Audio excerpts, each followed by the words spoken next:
The noes to the left, 432. قەیرانی چوونە دەرەوەی بەریتانیا لە یەکێتی ئەوروپا بەردەوامە و پەرلەمانی ئەو وڵاتەش بەڕەتکردنەوەی ڕێکەوتنامەی برێگزیت قەیرانەکەی قوڵ کردەوە. درەنگانێکی شەوی سێشەممە پەرلەمانی بەریتانیا پرۆژەی ڕێکەوتنی چوونە دەرەوەی وڵاتەکەیانی لە یەکێتی ئەوروپا کە بە برێگزیت ناسراوە ڕەت کردەوە و هەوڵەکانی لەسەر کارلادانی سەرۆکوەزیرانیش دەستی پێکردووە. لە ئەدەنگدانێکدا لە پەرلەمانی بەریتانیا ڕێکەوتنی برێگزیت کە سەرۆکوەزیران و یەکێتی ئەوروپا لەسەری ڕێککەوت بوون لە 634 پەرلەمانتاری ئامادە بوو بە 202 دەنگی بەڵێ بەرامبەر 433 دەنگی نەخێر ڕەت کرایەوە و تەنها 3 ڕۆژ ماوە دراوەتە تریزامەی تا پرۆژەیەک بۆ شوێنگرەوەی ڕێکەوتنی برێگزیت پێشکەش بکات.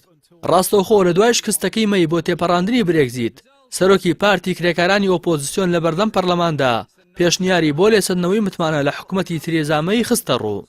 سیاسەتەکانی تریزامەی لەبارەی برێگزیتەوە تا ئەمڕۆ دەست لە کارکێشانەوەی زیاتر لە 10 وەزیری لێکەوتوتەوە.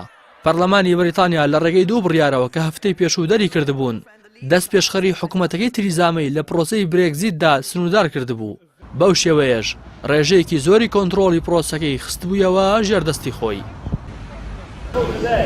لە یەکەم کاردانەوەی بڕیارەکەی پەرلەمانی بەریتانیا دۆناڵد توسک سەرۆکی یەکێتی ئەوروپا لە تویتەر ڕایگەیاند شکستی برێگزیت لە پەرلەمانی بەریتانیا جێگەی نیگەرانیە بەڵام ئەبێت بگەنە ڕێکەوتن لەبەر ئەوەی کەس جیابوونەوەی بێڕێکەوتنی ناوێت.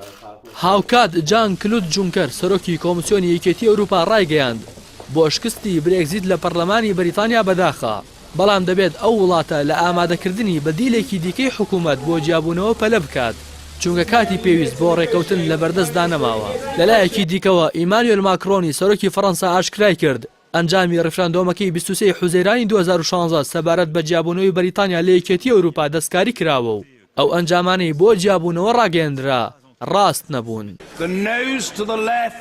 432. So the noes have it. ڕەتکردنەوەکەی پەرلەمانی بەریتانیا سەبارەت بە پلانی چوونە دەرەوەی وڵاتەکەیان لە یەکێتی ئەوروپا بە شکستێکی گەورەی تریزامەی لە قەڵەم دەدرێت بە جۆرێک لە دوای ساڵی 1924ەوە ڕەتکردنەوەی برێگزیت بە گەورەترین شکستی حکوومەتی بەریتانیا لە ناو پەرلەماندا دەنرێت.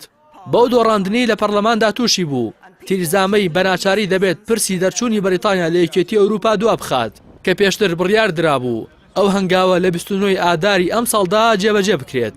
ئێستاش دوو بژاردە لە بەردەم سەرۆکوەزیراندا دەبێت یان لەبارەی دەرچوون یان مانەوە لە یەکێتی ئەوروپا ڕاپرسێکی دیکە ئەنجام دەدات یاخود بەبێبوونی هیچ ڕێکەوتنێک لە یەکێتی ئەوروپا دەچنە دەرەوە.